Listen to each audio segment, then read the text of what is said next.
of all, I want to say a warm welcome to everyone and thank you so much for spending your afternoon with us. It's an absolute pleasure and privilege for Jake and I to be able to chat just a little bit about the sector of venture capital, and we hope that this hour can be as informative as possible. We hope to provide the sort of founder perspective as well as the investor perspective on the landscape and have you walk away from the session with a couple of really important tools that you'll need to navigate the funding landscape, at least for the early stage.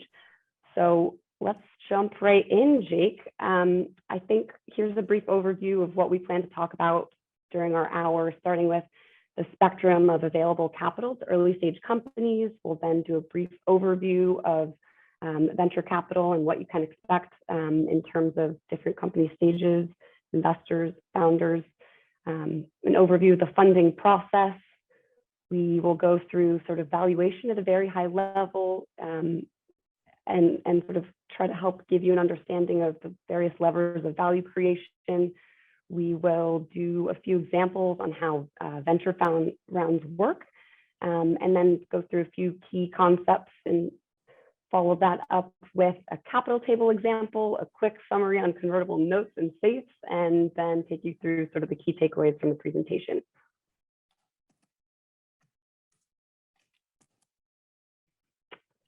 Okay, so here is a famous slide that if you've ever taken a class at the business school, you may have seen, but essentially we wanted to sort of set the scene for our conversation by really demonstrating that if you are an early stage founder and you are sort of approaching the world of capital allocation, then there really is a spectrum, particularly within the equity landscape. And as sort of laid here on the page, looking at the far left, we have sort of the more financial only, high return type of capital and investors. Think private equity funds, hedge funds, or even high return venture funds.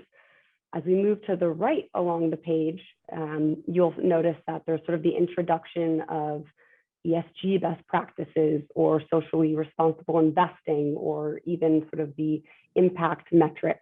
Jake and I actually work within this spectrum of capital, probably a little bit closer to the orientation of the center of the page.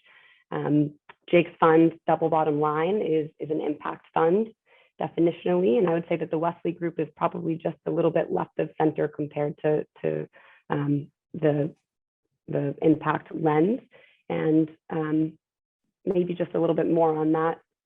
The Wesley Group, for example, very much tries to incorporate sort of thematic sustainability and socially responsible investing, but it's not directly a metric that we report upon in terms of our returns, nor is it a line item on the balance sheet that we sort of present to our LPs. Whereas I think, at fear of speaking on behalf of Jake, I think that his fund does maybe a little bit more on the impact lens. And actually, Jake, maybe that's a good opportunity to give you the floor to introduce how you think about impact.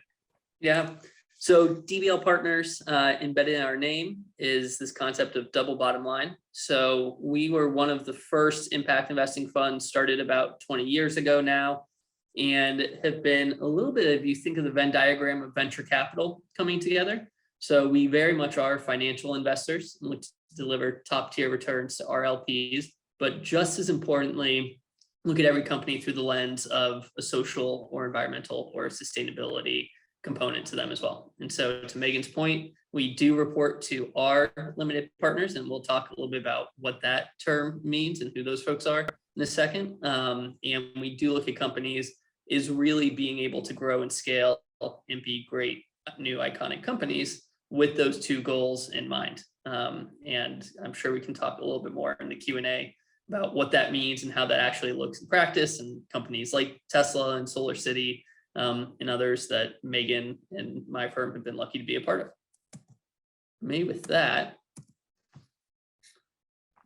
All right, so one of the goals for sort of our conversation today is really focus in on the lens of venture capital within the funding sort of landscape. And our goal is to be able to sort of explain who the key players are and what the key phases of venture capital are. So in its simplest form, venture capital is it's a form of equity capital, it's a preferred equity investment, and typically in very early stage companies.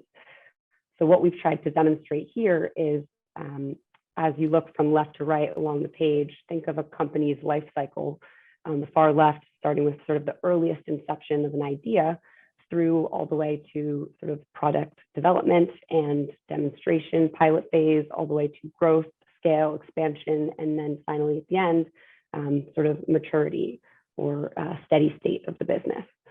So I think definitionally, venture capital is designed in a way that investors take on high risk by allocating capital to their portfolio companies with the expectation that in a period of 3, 5, in some cases longer years, they will get a high return.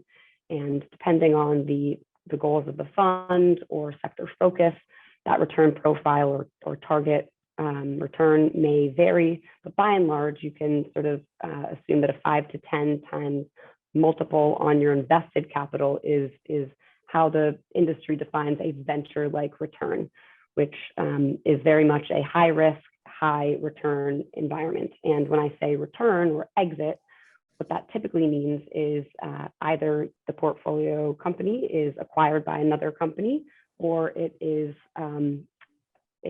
goes public via an IPO or initial public offering. So another key sort of component within the venture landscape is sort of the perspective of the investors and how they think about value as you scale from an earliest stage sort of pre-seed company to a later stage, more mature company. And as you can see on the bottom of the page, we're sort of giving goalposts within the types of rounds that you might expect in terms of dollar amount allocated. Very, very early companies don't need generally as much capital to put to work.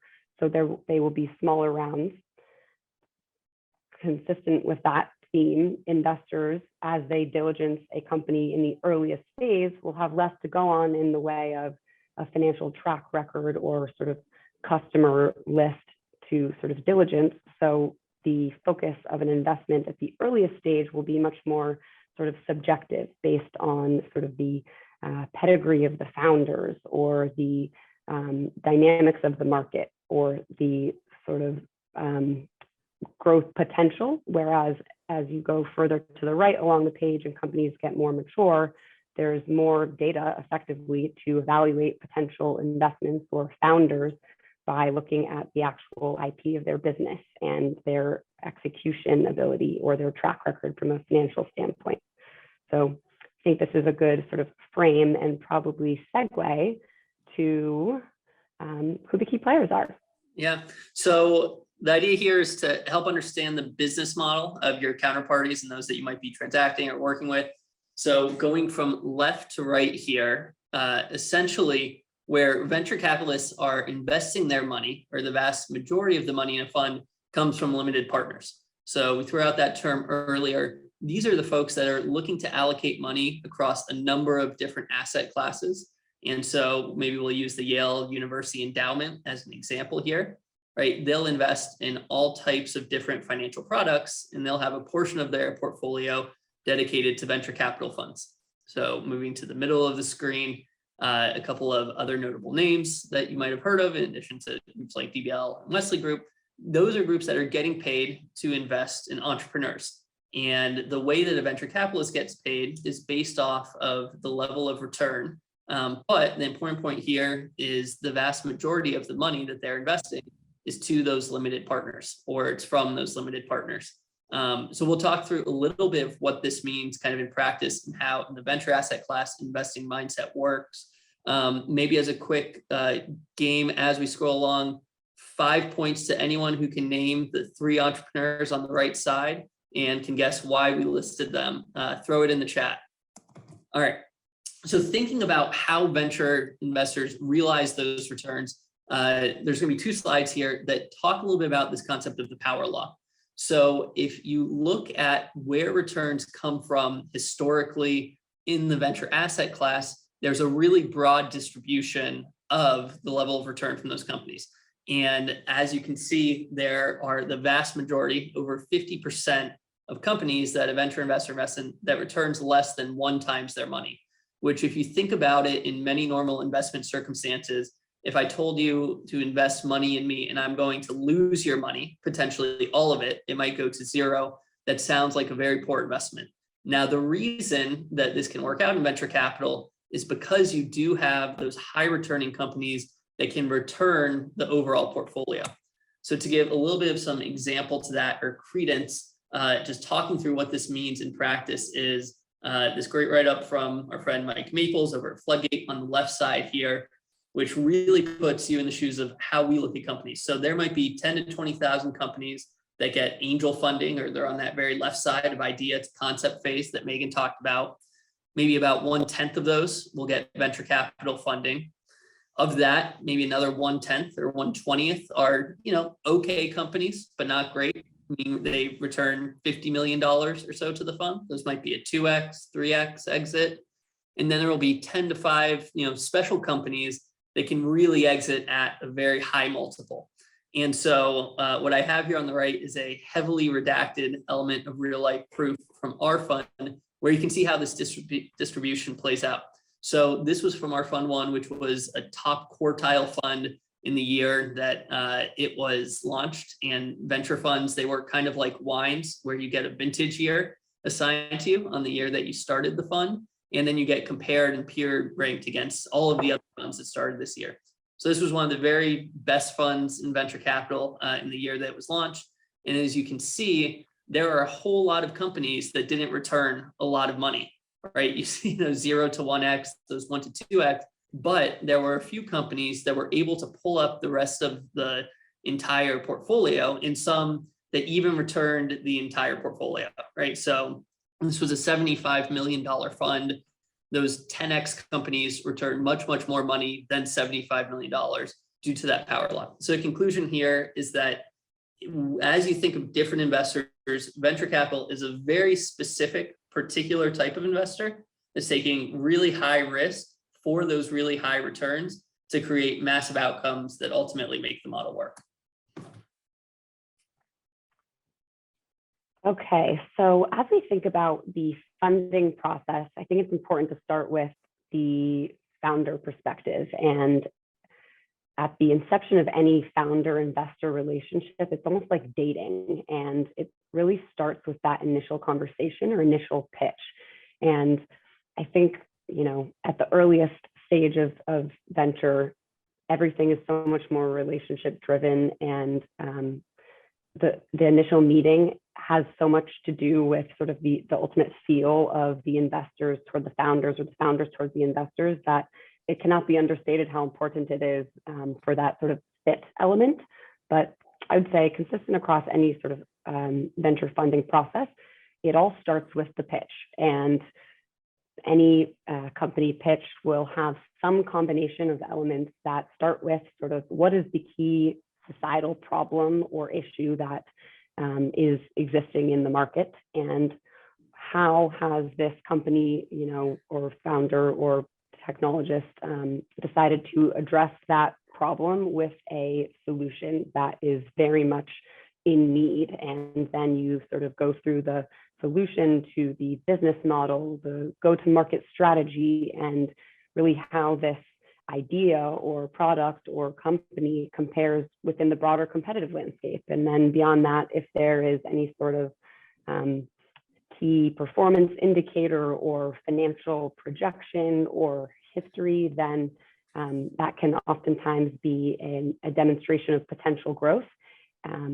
You'll often hear the term hockey stick growth that founders will often pitch, because that's in essence what the investor wants to see for the return potential. And I think typically these pitches are rounded up with the ask, the sort of call to action on the investor's side, which is, why we need capital right now and what we're going to do with it to achieve our goals.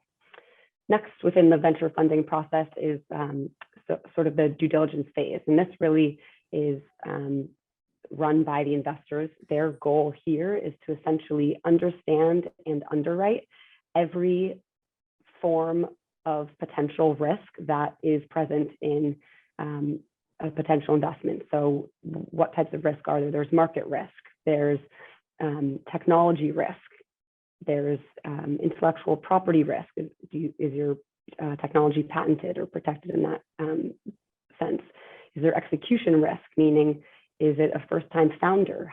Do they have experience running a business? Basically, the investor wants to do everything that they can to understand and then underwrite, meaning sort of haircut or apply scenarios to potential growth outcomes for the business, so that there's sort of the downside case, there's the base case, and the upside case. Oftentimes, an investor will speak to experts in the industry. They'll call customers of the business or founder. They'll seek expert advisors or consultants to give them sort of research. They'll do everything that they can to sort of create a cache of data and information on the business.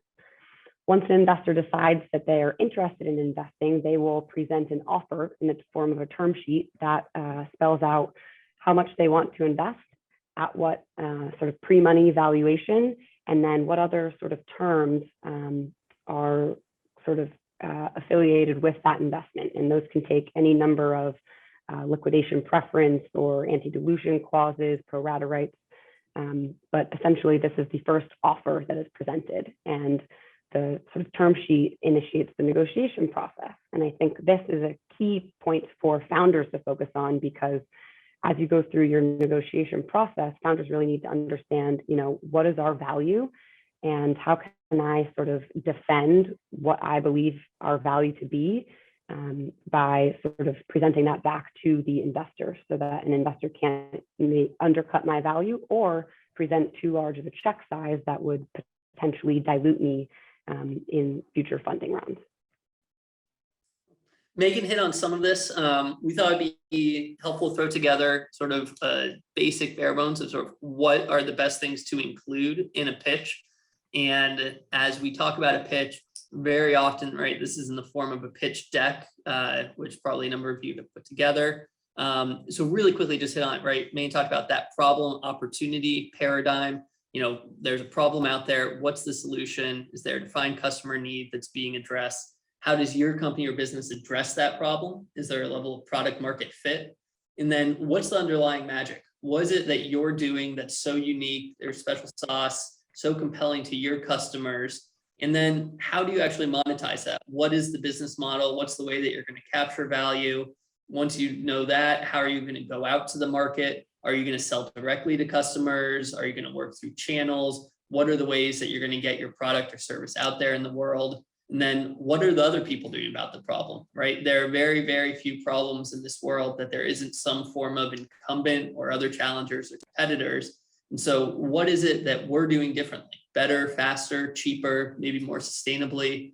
And then some of the other things along the lines of, who is it? Who are you? What unique skills do you have to be solving this problem? What are your financial projections, as Megan talked about? There are assumptions that we need to see around the size of market potentially. That could be another thing you put in here, is the total addressable market, but also, is this company going to be large enough based off of our return profile? We talk a little bit about that. And then, as Megan said, what's the ask?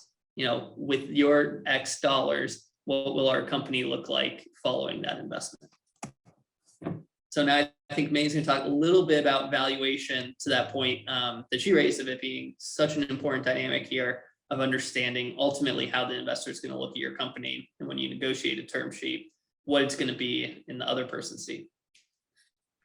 Yeah, so valuation with later stage companies can get incredibly complicated and often involves very sort of detailed modeling exercises in Excel related to income statement items and adjustments and add backs and discounted cash flows.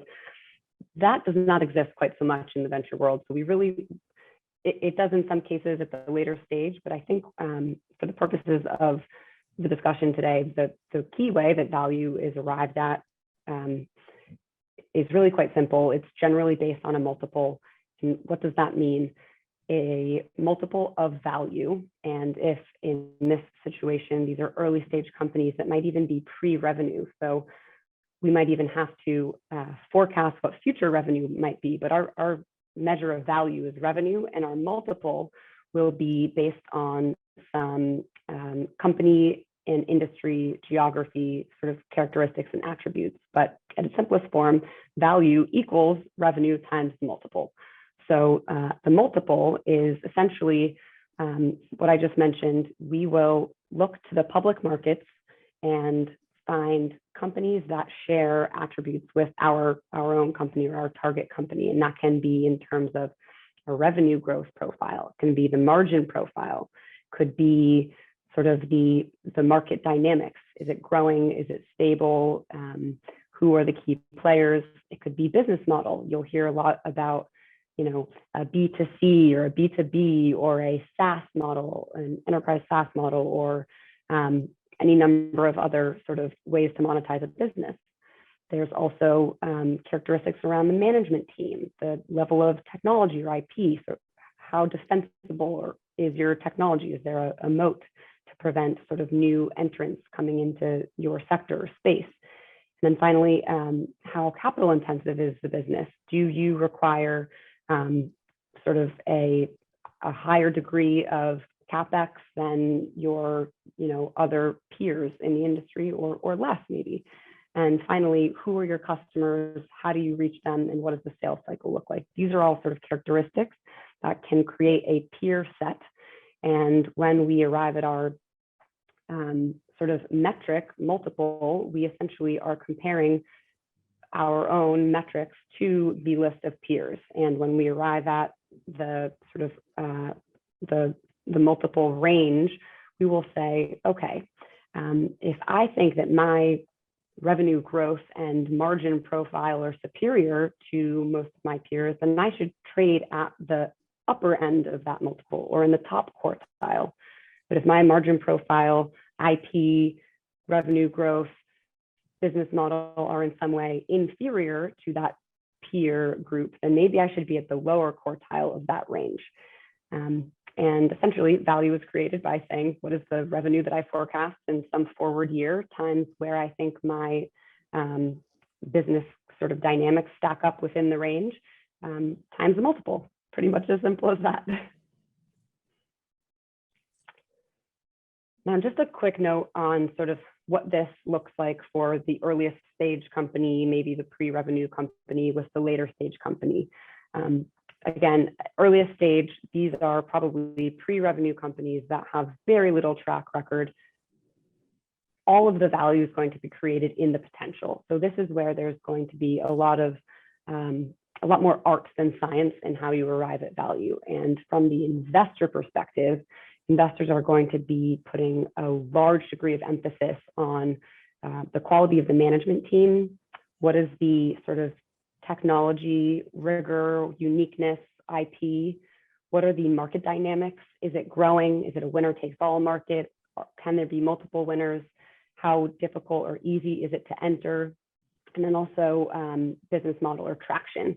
Is there some way in which the company plans to sort of capture market share or new customers that is sort of differentiated? These are levers of value creation in an earliest stage setting. At a later stage setting, a series B, C, D, E, or even private equity level company is going to be much more in the way of financial metrics. And this is where you'll start to explore other types of multiples, because there is more of an income statement. So maybe the industry trades on a different multiple because that's more closely sort of akin to cash flow. And that's where you'll get an EBITDA multiple. And without overcomplicating it, I think the key thing to focus on here is that value is a little bit more fundamentally driven in this situation and a little less art, a little bit more science, in that you can model out some level of cash flow and pay attention to business model dynamics like CapEx or sort of return ratios, things like that. So I think that's a good segue to what the actual sort of comps exercise would look like in practice. We mentioned the exercise of first identifying who are your primary peers, and then picking the sort of the year in which you will compare yourself to your peers. So in this example, we're looking at some of the largest enterprise software companies. You'll see the company names on the left. All of these numbers that are quite difficult to read are essentially their share price, their market cap, their total enterprise value, and then what their forward-looking revenue is. So on the far right-hand side of the page, we have the multiples circled. And the only point here that I wanted to make was that depending on the sort of nascency or maturity of the industry, that will inform how far out into the future we think we should look to create an accurate sort of depiction of our industry, because sometimes it makes sense to look at only 1 year ahead. That's typically more for the more mature companies where their current revenue is an indicator of their current value. But if it's a very early stage or high growth industry, then we might have to look out a couple more years, because the current sort of metrics for revenue today are not necessarily an indicator of value based on how high growth we forecast into the future. Maybe I'll use this as an opportunity to pull together kind of two of the concepts here. And one thing I think I want to make super sure that's clear is, as Megan and I are going through this part of valuation, this is what your potential VC is doing, right? The point of going through this is it's not necessarily incumbent on you as, say, a founder to be going through and pulling together comps tables and thinking about this, but it's for you to know, as you're receiving a term sheet and you're having someone place a value on your company, how a venture capitalist is thinking through it. So if we go back to what I talked a little bit around, all right, so for me as a VC, if I'm looking at a company and there's a potential ROI that I want to make. So let's say, just going through the example we have here of there's $1 million investment that's needed. And that idea of what's needed, right? That's something based off of the specific company and their circumstances. And we'll talk about that a little bit. It's also, right, what might be the right fit for my fund? I write $1 million checks based off of the strategy that I make. So then what I would do when looking at a company is I'd say, okay, based off of the risk profile of this company, I think there needs to be a 10x ROI on it, which means ultimately I need my 1 million to become $10 million. And the reason why that number is so high and that 10x ROI goes back to that power law that we talked about, right? Because there's as much of an opportunity, actually even more of an opportunity, that this investment could go to zero. So in a good scenario, I need to see that I could return a lot. Then I would do the process of what Megan described. I'd essentially project revenue, right? I'd go out X number of years. In this case, we say 5 years, and say, you know, for various different reasons with a whole lot of analysis, assumptions, you know, might look at how much market share I think the company could take, might just look at the company's revenue projections, might look at the products that are being launched, various things that we model out to get a revenue number, and then take that peer multiple that Megan talked about, right? And so would build, you know, one of those comp sets that she showed up on the slide before. And then ultimately that gives me a number, that 20 million times, say, a 1.5x multiple in here. That means that at exit, when I get paid as a venture capitalist, I think the company is going to be worth $30 million. And then from there is how essentially you would derive an opinion about what you would need to value the company at today. So I would need to get, so a company that's worth $30 million, for me to get my valuation of $10 million, right? So you see the two lines there. I need to own a third of the company today.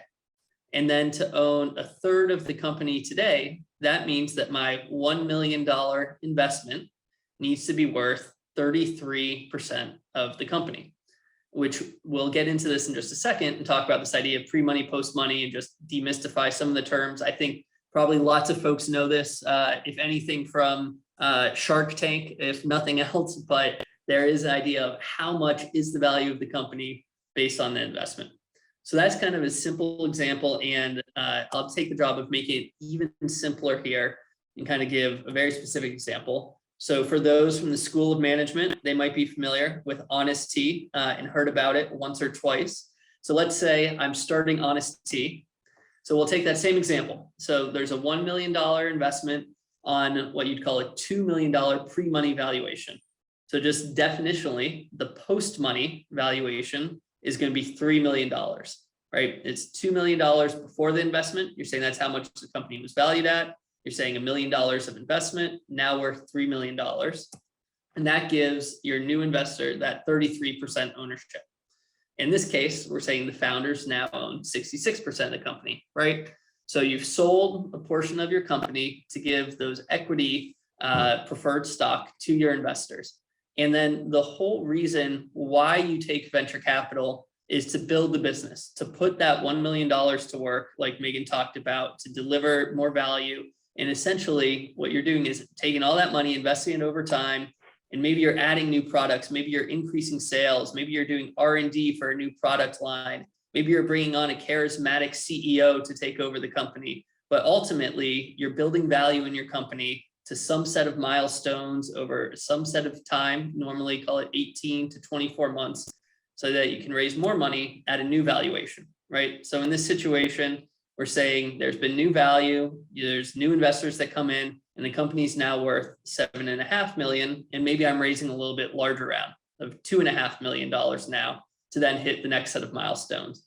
And essentially what venture capital is in these terms of Series C, Series A, Series B, is just that process over and over again until ultimately you build a company that's so valuable that you could say take it public, or you could sell it, or you have the ability for it to be acquired. And as we've talked about, what happens just as often or more often is the company doesn't end up continuing to achieve those higher valuations, delivering more value, and you can end up in the place of an asset sale or bankruptcy. And so when you take venture capital dollars, the important part here is that you should be thinking about it in terms of getting to that next lily pad, right? What's sort of represented in the boxes here is you're taking in that money so that you can continue to grow. And it is that hyper growth. It is that scaling very, very quickly in a very short amount of time to try and get to, a public company or an acquisition, because that's ultimately how investors get paid. And so just maybe demystifying a couple of other quick things here in key terms as you get to the point of potentially receiving a term sheet or an offer. So we have our same example that I put together here. Again, our very simple math. This is not hard Yale math here. So very quickly, your new post-money valuation on this second round that we did point out would be $10 million. And in this case, right, where the equivalent, if we had $1 million invested before for 33% ownership from our VCs, now we've sold 25% of the company. And so what that means from you as the founder is you're having a level of dilution, right? Your ownership goes down. So just like in that first round where you went from owning 100% of the company to bringing on an investor where you own 33%, in this case, you get diluted by the same amount of that new round's ownership, that 25%. So your percentage of the 2/3 of the company that you own is now down to a little bit less than half. The reason it's not more than that is that dilution is also shared with your investor that you took on in the first round, which gets to the concept of pro rata. So if you've heard this term, this is basically a definitional term in which some investors might have the right to invest in those subsequent rounds so that they can maintain their ownership. So in this case, that investor invested $1 million. If they are not to be diluted, they have a right to invest $825,000 potentially of the new round that you have. And you'll sometimes see investors waive pro rata rights. You won't see all investors have pro rata rights, but oftentimes those major investors, they will have a pro rata right. So what it means is the $2.5 million that you're raising here, it really might be $1.5 million from new investors and $1 million that you're raising from existing investors or something along those lines. Megan talked about this, the idea of different classes of stock. So common stock is the security typically owned by the founders and employees. It does not have the same set of rights that an investor stock will have. We won't go into all the nitty gritty and minutia of what those rights are, but just knowing that there are two different shares and types of class of stock, in that the preferred stock from an investor normally sits above it, has a different set of rights. And then just because want to be super clear here, is so far in our examples, We just talked about founder ownership, but as you split up and dice the different levels of ownership, you'll also have an employee option pool, right? And these are stock grants that you'll want to give to employees as you hope to hire people and attract them. And those can be renegotiated, reloaded at the various financing rounds. So those are a couple of the key definitions, areas, things that you'll see come up in a term sheet. And as you're ultimately kind of thinking about going on that process of raising round after round, once you've taken on venture money. That was awesome, Jake. I really liked the animation. Thanks. Okay, so the point of this page is really an extension of the concepts that Jake just discussed around taking on outside venture capital and what that means from an ownership standpoint in terms of dilution. So what we see here is a very simplified capital table. And at the top, we're showing what the total value of the business is. There is no debt in this case, so the equity value is equivalent to enterprise value. And based on the number of shares outstanding, price per share, we have sort of the equivalent value of employee stock options. So if I were to be one of the earliest employees at this company, this is what value I can hope to gain upside in because of how my company is operated. There's no external capital. So I think sort of the key takeaway here is I'll show an example after this, what a capital table looks like with external capital. And as you see here, there's sort of the introduction of debt and equity, but to keep them separate for a moment, the sort of idea is that not only has the introduction of debt sort of bumped up the total enterprise value because of new capital being introduced, there's also a venture capital investor introducing preferred equity. So all else equal, if I am a new or early employee at this company, then the value of my employee stock options has gone down because there are other outside investors sort of sharing in the value of the business. So the two key points to understand here are that if I am an early stage founder or company and I need external capital to grow my business, if I am to take on debt, which is a capital product where I have to return the money at a later date, there's the concept of seniority.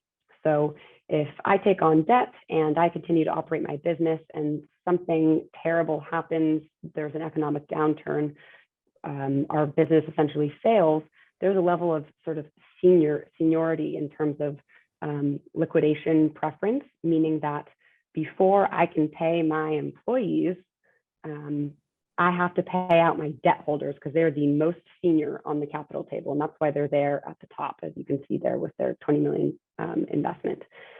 Next, after debt holders are my venture capital investors. They're the preferred equity holders. So they would get paid out next. Third, last is the common equity holder. And that's me as a founder or me as an early stage employee. So that's sort of the concept of seniority. The other key point to note here is the concept of sort of dilution, and that's where the equity investors come in. So venture capital is an equity investment that is preferred when compared to the common equity investor. So not only is the sort of venture capital investor coming in and diluting, meaning reducing the percentage of ownership that I as a founder or I as an early employee have, but it's also the first to get paid out in a sort of liquidation or bankruptcy scenario. So in closing, what we talked about now have been really these priced equity rounds, right? This first bucket, which is as you get to a Series A, Series B financing where the vast majority of venture capital happens, how deals are structured, how they're negotiated. But there's two other really important terms that you'll see here. And particularly this bottom one for those, I'd say, that are at the earliest stages of starting a company or are thinking about taking on their first round of funding. So convertible notes and SAFEs, SAFE stands for Simple Agreement for Future Equity, are essentially two type of, call them legal mechanisms, types of term sheets, that push the entire conversation of the actual price and the value down the road. So what they do is they convert into the next round, and oftentimes are used at angel funding rounds, pre-seed rounds, as they allow, those investors to not really have to make an ultimate decision on the company value. And then also it makes it much easier and streamlined for that founder to actually raise round. So the vast majority of the earliest stage rounds, right, if you're taking on angel money or doing something at the pre-seed stage, is very often in the form of that safe type of note. And then maybe to wrap it up on just some of the key takeaways here. So there's a spectrum of capital, right? There's different options available to every stage of company. Not every company is going to be a venture backable or a company that should take on venture funding, right? There are nonprofits that don't take on venture funding. There are whole type of sets of companies that don't take on venture funding. It's a very specific lens at which venture capital investors look at companies. At the same time, founders should be thinking about ultimately whether or not they're a fit for venture money. And then similarly, there's different types of capital as you scale. So say you do take venture money, different instruments, type of investors. Megan talked a lot about the equity versus debt split, and then essentially how you build your capital over time. And then what is venture capital, right? So it's this very specific type of investor that's taking high risk, looking for high reward to justify that early risk. And then Megan, do you want to do maybe the last half of the key takeaways here? Sure. So I think that the important things to know as it relates to the funding process is starting with the venture or the founder perspective, knowing sort of how to pitch your business in a way that will be receptive to an investor. So understanding what is the market that I am entering and how easy or difficult is it to enter, how easy or difficult is it to grow, what's the level of competition? That's your TAM, your total addressable market. How can I also pitch my company or my team to sort of demonstrate a high degree of potential success?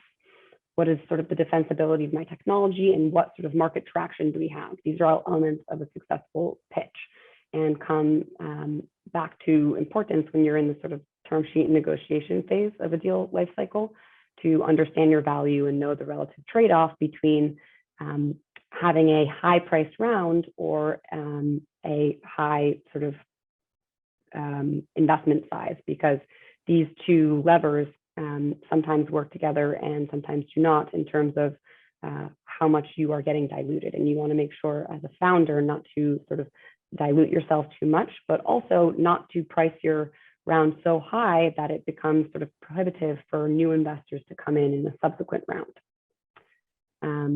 Sort of touched on sort of the importance of knowing your value and valuing your company, but again, this is typically driven by comparative analysis to the peers in your industry or your sort of geographical base or technology IP.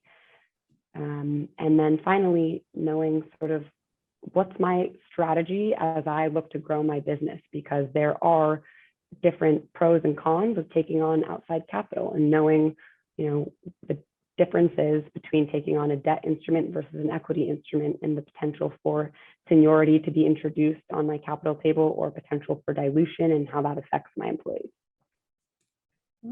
I think with that, we'll wrap up. We actually provided one last slide that shows a list of resources that sort of summarize the venture landscape, valuation, financials, and hopefully we can help sum that out to everyone who attended.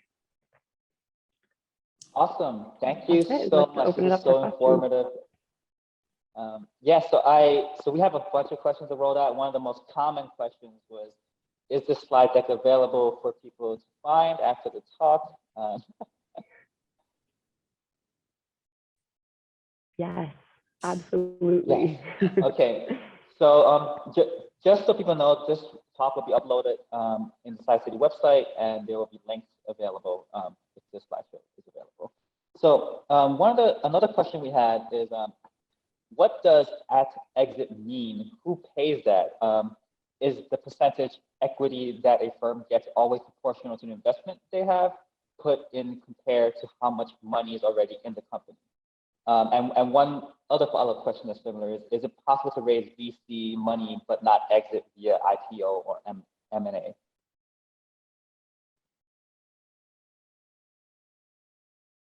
Go for it, Jake. You want me to? Either way. I'll take this one and then you take the next one. We'll go back and forth. Perfect. So on exit, right? It's based off of the ownership in the company, right? So a venture capital investor is an owner in the company. And so essentially you need to find a way that someone is willing to pay for those shares. And so an IPO is a great source because then you have a public market, right? And people buying and selling shares every single day. And so that you're able to sell those shares. Now, technically, there's sort of a 6-month lockup period that they talk about after an IPO, where private investors aren't allowed to sell to kind of give the stock price a little bit of time to run. But the same thing happens in acquisition, right? A larger company is putting a price. Facebook is buying Instagram for $2 billion, and they're paying some form of cash in equity to the owners of Instagram at that time. And so that is how venture capitalists get paid. You know, there are some things like a secondary market that, you know, might be smaller. We have, you know, SpaceX in our portfolio, which isn't public and isn't going through an acquisition, but there are many, many people that will buy SpaceX shares, even as a private company if we wanted to sell. But those are the main ways that sales happen. And then it's based off of that ownership, right? So in my example there of Instagram, if you were an early investor and you owned 10% of, you know, a $2 billion company, you're getting paid out $200 million. And that's really how ultimately returns are driven for VC funds. Great, thank you. And then we have a question rolling from Brian. It says, how do you apply a value to qualitative attributes of a multiple, example, text and IP?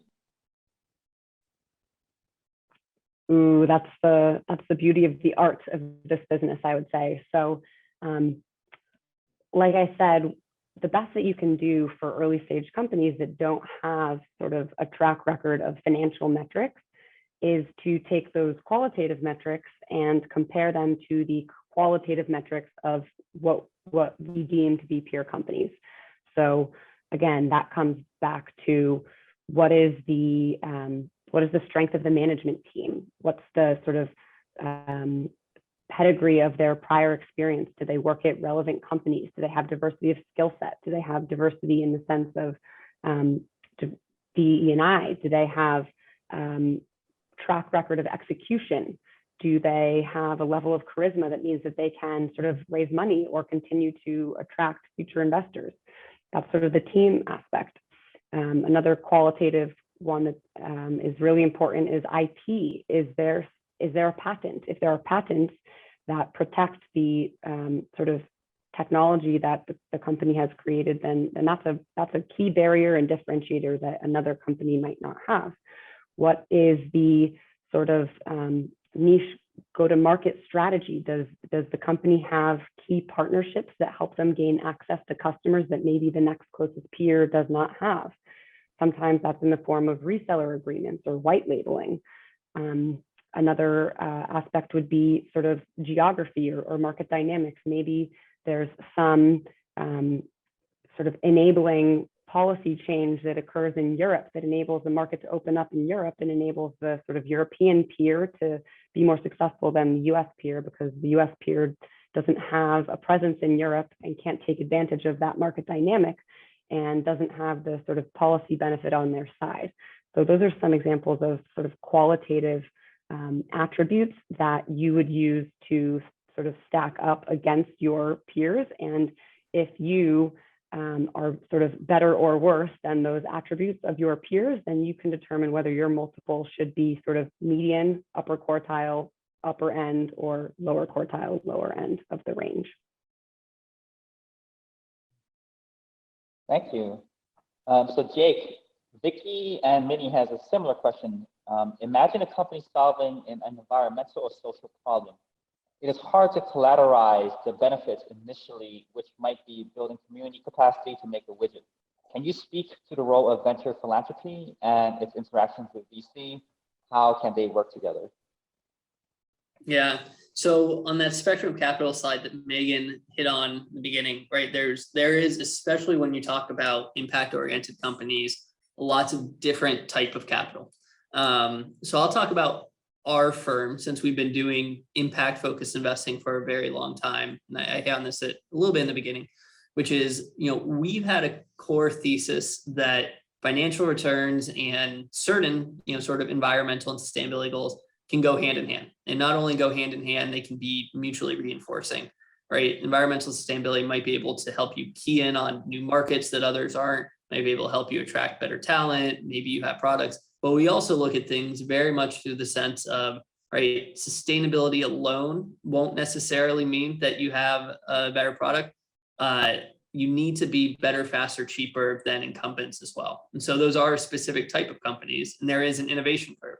Right. So take solar. There were, 2.4 gigawatts of solar put on American households last year, not just because people wanted to do good for the environment, but because solar is now at a lower, lower cost than energy for many other types of energy. We have a company in our portfolio that has called Bellwether Coffee that does sustainably, essentially roasted coffee, because most coffee is roasted in these sort of large natural gas roasters that have a terrible carbon footprint. And so, most people don't realize they're drinking a cup of carbon every day in their morning coffee. But people don't just drink it because they want to eliminate that cup of carbon. It also makes a coffee that's really, really delicious and super fresh at the point of sale. So we look at companies through that lens. And I think that's where a lot of the ESG and impact venture landscape is going. Now, there are a whole set of opportunities and ideas that they might not have that better financial performance than existing products or solutions. And so that's where venture philanthropy, grant giving, nonprofits can play a really, really big role. And it's not necessarily a dissimilar process in terms of, you're probably pitching different nonprofit groups, grant givers. You're still presenting your idea, you're solving a problem, you have a solution, you have a team, you have a plan on how to execute on it. But it's just different in terms of sort of, all right, can this also scale from a financial perspective as well?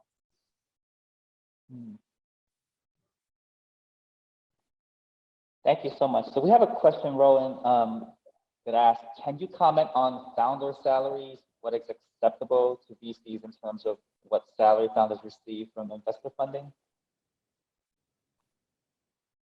Yeah, why don't we both answer this one, Megan? I'm happy to go first, which is a very good lens that I've thought about it with in our portfolio companies, and I think a lot of venture capitalists think about it, is that, right, every dollar that goes towards a salary kind of takes away from dollar that could be put into product investment, various things to build the company, and the founder's equity over time to be much more important.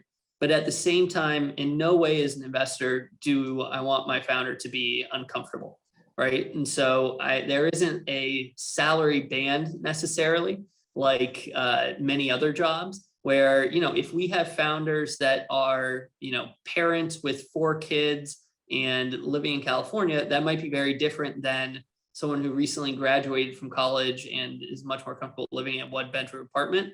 So the sort of paradigm I've always heard is enough that the founder isn't, struggling and uncomfortable in their day-to-day living, that they can focus and have the ability to, be emphasized on business, but also that the vast majority of their potential wealth is going to come from the equity and the value of the company and not taking in a salary like many other jobs. I don't know, Megan, if you guys look at similarly or different. Or... Yeah, I think you framed it perfectly.